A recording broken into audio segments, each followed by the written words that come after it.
Bienvenue. Il existe une sorte de langage secret, un code qui régit le voyage de presque tous les objets qui nous entourent. Un code qui décide en silence qui paie quoi et qui est responsable à chaque kilomètre d'un trajet international. Aujourd'hui, on va décoder tout ça ensemble. Imaginez la scène. Un conteneur rempli de marchandises de valeur qui bascule d'un navire en pleine tempête. Des dizaines, voire des centaines de milliers d'euros perdus.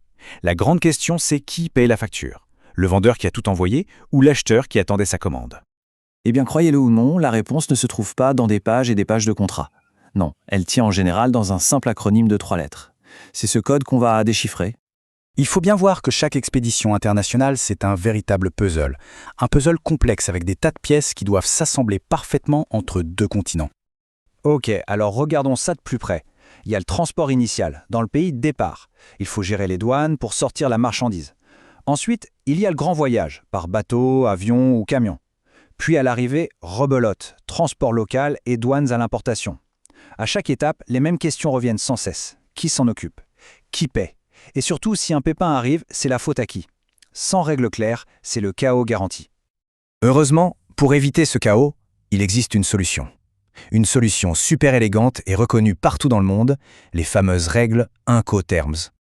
Alors, les Incoterms, c'est quoi au juste? En fait, c'est tout simplement le dictionnaire universel du commerce.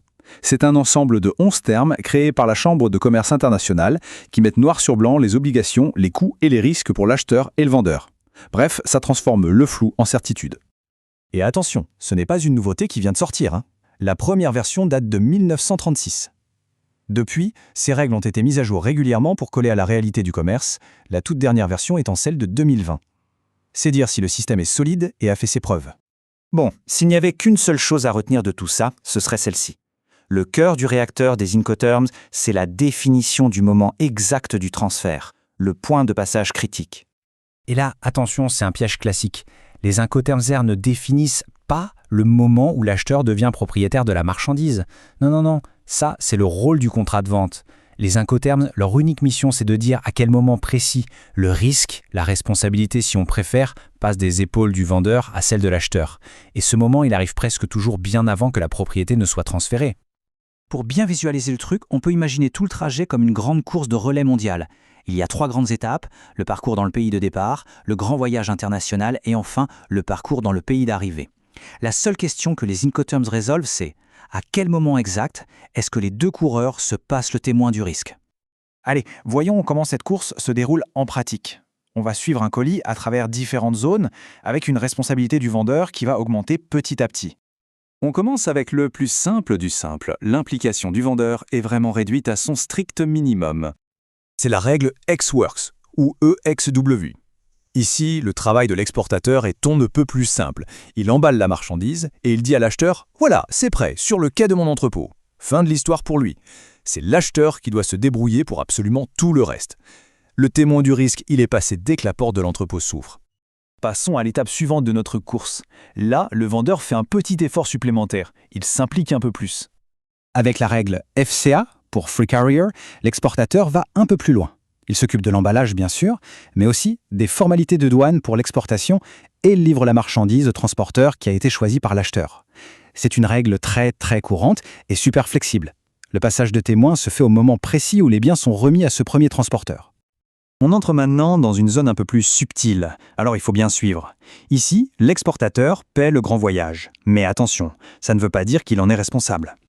Et voilà, le point crucial à comprendre ici. Il faut absolument faire la différence entre qui paye le transport et qui assume le risque pendant ce transport. Ce n'est pas forcément la même personne. C'est la source d'incompréhension numéro 1. Et les règles CPT et CIP sont l'exemple parfait de ça. Avec ces règles, l'exportateur sort son portefeuille et paie le transport principal jusqu'à destination. Mais le témoin du risque, lui, a déjà été passé à l'acheteur, tout au début, quand la marchandise a été remise au premier transporteur. En gros, le vendeur paye le billet de train, mais c'est l'acheteur qui est responsable de sa valise pendant tout le trajet. Et on termine avec la dernière zone, le service 5 étoiles, le tapis rouge de la logistique. C'est là où l'exportateur prend en charge la quasi-totalité du voyage. Avec des règles comme DAP, DPU et DDP, l'exportateur gère quasiment tout. Le témoin du risque n'est passé qu'à la toute fin de la course. La règle DDP, Deliver Duty Paid, c'est le summum. Le vendeur s'occupe de tout, y compris des taxes et des douanes à l'arrivée. Pour l'importateur, c'est aussi simple que de recevoir un colis national. Comprendre ces zones, c'est bien.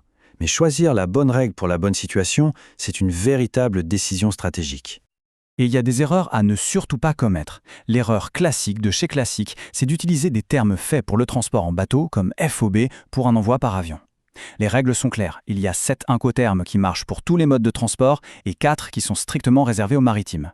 Utiliser le mauvais, c'est s'exposer à de sacrés problèmes juridiques. Au final, les Incoterms ne sont pas qu'une simple ligne sur un contrat. C'est un vrai outil de service client, un outil de marketing même. Un exportateur malin peut proposer plusieurs options à son client avec des prix différents. Ça donne de la flexibilité à l'acheteur et ça peut devenir un véritable avantage sur la concurrence. Alors la prochaine fois qu'on réfléchit à une expédition, la question n'est plus seulement combien ça coûte. C'est plutôt comment notre choix d'Incoterms peut améliorer notre service, réduire les risques et nous démarquer. Parce que dans le langage secret du commerce mondial, maîtriser ces 3 petites lettres, ça peut vraiment tout changer.